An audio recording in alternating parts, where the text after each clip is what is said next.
So hi friends, welcome to our channel. Friends, మనకి government of India కింద పనిచేస్తున్నటువంటి ఈ యొక్క ప్రభుత్వ రంగ సంస్థలో ఖాళీగా ఉన్నటువంటి గ్రూప్ సి క్లర్క్ లెవెల్ ఉద్యోగులకి సంబంధించి ఒక లేటెస్ట్ రిక్రూట్మెంట్ నోటిఫికేషన్ ఉంది ఆఫీషియల్గా అయితే రిలీజ్ చేయడం జరిగింది.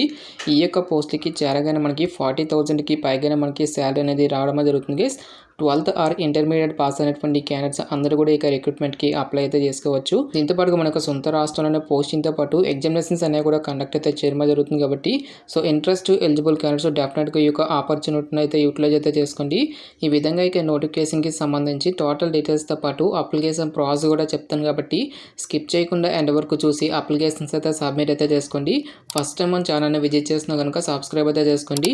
అదేవిధంగా పక్కనే వచ్చే బెల్ ఐకన్ కూడా యాక్టివేట్ చేసి పెట్టుకోండి. ఫ్రెండ్స్, మీరు ఇచ్చేటువంటి లైక్స్ అలా ఎంకరేజింగ్ అండ్ మోటివేషన్గా ఉంటాయి. కాబట్టి సో ప్రతి ఒక్కరు కూడా వీడియోని లైక్ చేసి మీ ఫ్రెండ్స్ అండ్ ఫ్యామిలీ మెంబర్స్కి అయితే షేర్ చేయండి. ఫ్రెండ్స్, డిస్క్రిప్షన్లో WhatsApp and Telegram channel link అనేది ఇవ్వడమే జరిగింది. సో ఇంకెవరైనా జాయిన్ అవ్వట్లయితే కనుక జాయిన్ అయితే అవ్వండి. ఫ్రెండ్స్, ఇక పోస్టులకి సంబంధించినటువంటి ఇంపార్టెంట్ డేట్స్ విషయానికి వచ్చేది కనుక ఆల్రెడీ మనకి December 26 నుంచి కూడా అప్లికేషన్ ప్రాసెస్ అనేది స్టార్ట్ కావడం జరిగింది. అప్లై చేసుకోవడానికి సంబంధించి లాస్ట్ డేట్ విషయానికి వచ్చేది కనుక January 25th వరకు కూడా అప్లికేషన్స్ అనేవి ఆన్లైన్లో సబ్మిట్ చేసుకోవాల్సి అయితే ఉంటుంది. సో అఫీషియల్ వెబ్సైట్ కనుక చూసుకున్నట్లయితే కనుక www.pgimer.education.in అనేటువంటి ఈ యొక్క వెబ్సైట్ని అయితే విజిట్ చేసి అప్లికేషన్స్ అనేవి సబ్మిట్ చేసుకోవాల్సి అయితే ఉంటుంది. ఈ యొక్క నోటిఫికేషన్కి ఎవరెవరు అప్లై చేసుకోవచ్చు అని చూసుకున్నట్లయితే కనుక ఆల్ ఇండియన్ నేషనల్ సిటిజన్స్, మీరు ఏ రాష్ట్రానికి చెందినటువంటి both male and female candidates ఇద్దరు కూడా ఇక వేకెన్సీస్కి అప్లై అయితే చేసుకోవచ్చు. ఈ యొక్క నోటిఫికేషన్ ద్వారా మనకి group A, group B and group C లెవెల్లో ఉన్నటువంటి వివిధ రకాల ఉద్యోగాలను అయితే రిక్రూట్మెంట్ అయితే చేయడం జరుగుతుంది. గాయస్, మనకి ఈ నోటిఫికేషన్ ద్వారా టోటల్గా 13 డిఫరెంట్ టైప్స్ ఆఫ్ పోస్టులతో ఈ నోటిఫికేషన్ అనేటువంటి రిలీజ్ చేయడం జరిగింది.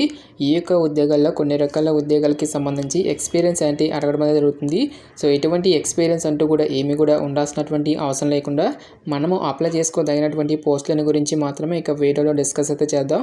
ఇక్కడ మనకి data entry operator grade A ఉద్యోగాలకి ఎటువంటి ఎక్స్పీరియన్స్ అంటూ కూడా ఏమీ కూడా ఉండాల్సినటువంటి అవసరం అయితే లేదు. గైస్, ఈ యొక్క పోస్ట్కి సెలెక్ట్ అయినటువంటి క్యాండిడేట్స్కి సెంట్రల్ గవర్నమెంట్ లెవెల్ 4th ప్రకారం 25,500 రూపీస్తో పాటు అన్ని రకాల కేంద్ర ప్రభుత్వ అలవెన్సెస్ అన్నీ కలుపుకుంటే మనకి నియర్లీ వచ్చేసరికి 40,000కి పైగానే మనకి శాలరీ అనేది రావడం జరుగుతుంది. ఇక పోస్టులకి అప్లై చేసుకునే మీకు ఉండాల్సినటువంటి ఏజ్ లిమిట్ విషయానికి వచ్చినట్లయితే కనుక సో మనకి మినిమం ఏజ్ వచ్చేసరికి 18 years అయితే కంప్లీట్ అయి ఉండాలి. జనరల్ అభ్యర్థి అయితే కనుక 30 years వరకు కూడా అప్లై అయితే చేసుకోవచ్చు. ఓబీసీ క్యాండిడేట్స్ అయితే కనుక 33 years వరకు, ఎస్సీ ఎస్టీ క్యాండిడేట్స్ అయితే కనుక 35 years వరకు కూడా అప్లై చేసుకోవడానికి ఛాన్స్ అనేది కల్పిస్తూ ఉన్నారు. నెక్స్ట్ ఎసెన్షియల్ ఎడ్యుకేషన్ క్వాలిఫికేషన్ కనుక చూసుకున్నది కనుక 12th standard pass or equivalent qualification అని చెప్పేసి ఇవ్వడం జరిగింది. సో మీరు ఇంటర్మీడియట్ కంప్లీట్ చేసిన, ఐటీఐ చేసిన, డిప్లొమా కంప్లీట్ చేసినటువంటి క్యాండిడేట్స్ కూడా ఇక జాబ్స్కి అయితే అప్లై అయితే చేసుకోవచ్చు. నెక్స్ట్ మనకి డేటా ఎంట్రీ ఆపరేటర్ పోస్ట్ కాబట్టి టైపింగ్కి సంబంధించిన స్కిల్స్ అన్నీ కూడా మీకు ఉండాల్సి అయితే ఉంటుంది. 8,000 కీ depression per hour for data entry వర్క్కి సంబంధించిన స్కిల్స్ అనేవి కూడా మీకు ఉండాల్సి అయితే ఉంటుంది. నెక్స్ట్ ఈ యొక్క పోస్టులకి సంబంధించిన అప్లికేషన్ ప్రాసెస్ విషయానికి వచ్చేది కనుక ఓన్లీ ఆన్లైన్లోనే అప్లై చేసుకోవాల్సి అయితే ఉంటుంది. అప్లికేషన్ ఫీజుకి సంబంధించిన డీటెయిల్స్ కనుక చూసుకుంటే కనుక పీడబ్ల్యూడీ క్యాండిడేట్స్ ఎవరైతే ఉంటారో ఈ యొక్క క్యాండిడేట్స్ ఎటువంటి అప్లికేషన్ ఫీజు అనేటువంటి కూడా పే చేయాల్సినటువంటి అవసరం అయితే లేదు. ఈ యొక్క క్యాండిడేట్స్ అందరూ కూడా ఫ్రీగా అయితే అప్లై అయితే చేసుకోవచ్చు. Guys, so SC ST candidates ఎవరైతే ఉంటారో ఈ యొక్క క్యాండిడేట్ వచ్చేసరికి 800 rupees, general OBC EWS candidates అయితే కనుక 1,500 రూపీస్ అప్లికేషన్ ఫీజు అనేటువంటి దాన్ని ఆన్లైన్లో పే చేయాల్సి అయితే ఉంటుంది. నెక్స్ట్ ఈ నోటిఫికేషన్ ద్వారా భర్తీ చేసేటువంటి యొక్క డేటా ఎంట్రీ ఆపరేటర్ పోస్టులకి సంబంధించి సెలక్షన్ ప్రాసెస్ అనేది ఏ విధంగా ఉంటుందని చూసుకుంటే కనుక సో మనకి ఈ యొక్క పోస్ట్ అనేది మనకి గ్రూప్ సి క్యాడర్ కిందకైతే రావడం జరుగుతుంది. ఈ యొక్క పోస్టులకు టోటల్గా మనకి 100 మల్టిపుల్ చాయిస్ క్వశ్చన్స్ అనేవి అడగడం జరుగుతుంది. 100 మార్క్స్, టోటల్గా మనకి 100 minutes పాటు కూడా ఇక్కడ టెస్ట్ అనేది ఉంటుంది. ఎటువంటి ఇంటర్వ్యూస్ అంటూ కూడా ఏమి కూడా కండక్ట్ అయితే చేయరు. గైస్, ఎగ్జామినేషన్ లాంగ్వేజ్ విషయానికి వచ్చేది కనుక ఓన్లీ ఇంగ్లీష్ లాంగ్వేజ్లో మాత్రమే మనకి ఇక్కడ క్వశ్చన్స్ అనేవి అడగడం జరుగుతుంది. ఈచ్ వన్ కరెక్ట్ ఆన్సర్కి మనకి 1 mark అనేది కేటాయిస్తారు. సో ప్రతి రాంగ్ ఆన్సర్కి 0.25 నెగిటివ్ మార్కింగ్ అనేటువంటి కూడా ఉంటుంది అని చెప్పేసి ఇక్కడ మనకి నోటిఫికేషన్లో క్లియర్గా మెన్షన్ చేయడం జరిగింది. సో మినిమం క్వాలిఫై మార్క్స్ కనుక చూసుకున్నట్టు కనుక జనరల్ ఈడబ్ల్యూఎస్ క్యాండిడేట్స్ అయితే కనుక 40%, ఎస్సీ ఎస్టీ బీసీ క్యాండిడేట్స్ అయితే కనుక 35% ఆఫ్ మార్క్స్ అనేవి తెచ్చుకోవాల్సి అయితే ఉంటుంది. ఇక రిటన్ ఎగ్జామినేషన్ని క్లియర్ చేసినటువంటి క్యాండిడేట్స్కి ఫర్దర్గా మనకి స్కిల్ టెస్ట్ అనేటువంటి కూడా కండక్ట్ అయితే చేయడం జరుగుతుంది. ఇక స్కిల్ టెస్ట్ని కూడా క్లియర్ చేసినటువంటి క్యాండిడేట్స్కి డైరెక్ట్గా మనకి డాక్యుమెంట్ వెరిఫికేషన్ అనేటువంటి చేసి ఇక పోస్ట్లకి సంబంధించిన సెలక్షన్ అనేటువంటి కంప్లీట్ అయితే చేయడం జరుగుతుంది. ఎగ్జామినేషన్ సెంటర్స్ విషయానికి వచ్చాడు కనుక 2 రాష్ట్రాల అభ్యర్థులు కూడా హైదరాబాద్ లొకేషన్కి అయితే వెళ్ళి ఎగ్జామినేషన్కి అయితే అటెండ్ అయితే అవ్వాల్సి అయితే ఉంటుంది. ప్రజెంట్ మనకి ఈ యొక్క పోస్ట్లకి సంబంధించిన సిలబస్ అనేటువంటి నోటిఫికేషన్ అయితే మెన్షన్ అయితే చేయలేదు గైస్.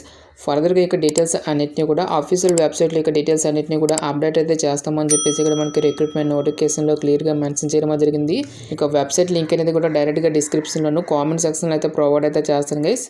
ఫ్రెండ్స్ ఇక పోస్ట్లకి సంబంధించిన అప్లికేషన్ ప్రాసెస్ విషయానికి వచ్చినట్టు కనుక ఓన్లీ ఆన్లైన్లోనే అప్లై చేసుకోవాల్సి అయితే ఉంటుంది. ఇక అప్లై లింక్ అనేది డైరెక్ట్గా డిస్క్రిప్షన్లోను కామెంట్ సెక్షన్లో అయితే ప్రొవైడ్ అయితే చేస్తాను గైస్.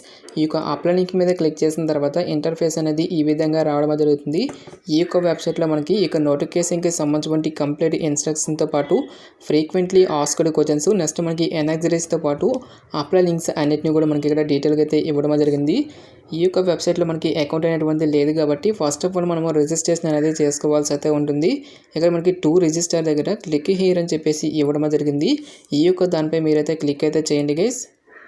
నెక్స్ట్ మీకు ఇంటర్ఫేస్ అనేది ఈ విధంగా రావడం జరుగుతుంది. ఇక్కడ మీకు ఫుల్ నేమ్ అనేది ఇక్కడ ఎంటర్ చేసి నెక్స్ట్ ఇక్కడ మనకి నో అని చెప్పేసి ఇక్కడ మీరైతే మెన్షన్ అయితే చేస్తాను గైస్.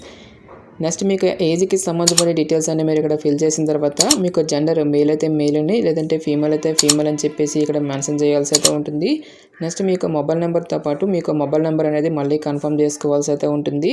నెక్స్ట్ మీకు ఈమెయిల్ ఐడితో పాటు మీకు ఈమెయిల్ అనేది మళ్ళీ కన్ఫర్మ్ చేసుకోవాల్సి అయితే ఉంటుంది. నెక్స్ట్ ఇక్కడ మనకి జనరేట్ ఓటీపీ అని చెప్పేసి ఇవ్వడం జరిగింది. ఈ యొక్క దానిపై క్లిక్ చేసి మీకు ఈమెయిల్తో పాటు ఫోన్ నెంబర్ అనేది వెరిఫై చేసుకోవాల్సి అయితే ఉంటుంది. ఈ విధంగా డీటెయిల్స్ అన్ని ఎంటర్ చేసిన తర్వాత ఇక్కడ చెక్ బాక్స్లో వచ్చేసరికి రైట్ టిక్ అనేది ఇచ్చేసి నెక్స్ట్ ఇక్కడ ఇచ్చేటువంటి యొక్క సెక్యూరిటీ కోడ్ అనేది కూడా ఇచ్చేసి రీవెరిఫై అనేటువంటి దాని మీద క్లిక్ చేసి ఈ విధంగా మనము రిజిస్ట్రేషన్ అనేది కంప్లీట్ చేసుకోవాల్సి అయితే ఉంటుంది. ఈ విధంగా మనము రిజిస్ట్రేషన్ అనేది కంప్లీట్ చేసిన తర్వాత తిరిగి లాగిన్ అయితే అవ్వాల్సి అయితే ఉంటుంది గైస్.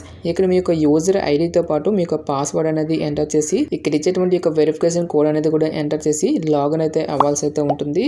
ఈ విధంగా లాగిన్ అయిన తర్వాత నెక్స్ట్ అప్లికేషన్ ఫామ్ అనేది ఓపెన్ చేసి ఈ యొక్క అప్లికేషన్ ఫామ్లో వచ్చేసరికి మీకు బేసిక్ డీటెయిల్స్తో పాటు టోటల్ ఎడ్యుకేషనల్ క్వాలిఫికేషన్కి సంబంధించిన డీటెయిల్స్ అన్నిటిని కూడా ఫిల్ చేసి ఫైనల్గా పేమెంట్ అనేది చేసి ఈ విధంగా మనం ఈ యొక్క రిక్రూట్మెంట్కి అప్లై చేసుకోవాల్సి అయితే ఉంటుంది.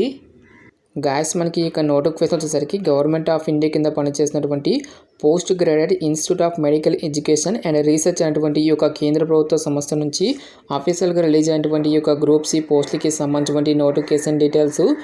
ఇక పోస్ట్లకి సెలెక్ట్ అయినటువంటి క్యాండిడేట్స్కి ఇనీషియల్గా పోస్టింగ్ వచ్చేసరికి మనకి చండీగఢ్లో అయితే ఉంటుంది.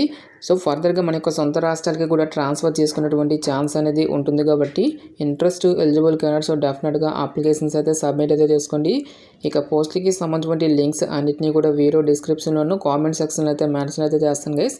ఇంకా ఇక నోటిఫికేషన్కి సంబంధించి మీకు ఎటువంటి డౌట్స్ వచ్చినా సరే నాకు కామెంట్ సెక్షన్లో కామెంట్ అయితే చేయండి. ఇటువంటి మరిన్ని జాబ్ అప్డేట్స్ కోసం మన ఛానల్ని సబ్స్క్రైబ్ చేసుకొని బెల్ ఐకాన్ కూడా యాక్టివేట్ చేసి పెట్టుకోండి. సో ఇది ఫ్రెండ్స్ ఇవాల్టి వీడియో. రేపు మరొక మంచి అప్డేట్తో మళ్ళీ మీ ముందుకు రావడం జరుగుతుంది. Thanks for watching. Have a nice day.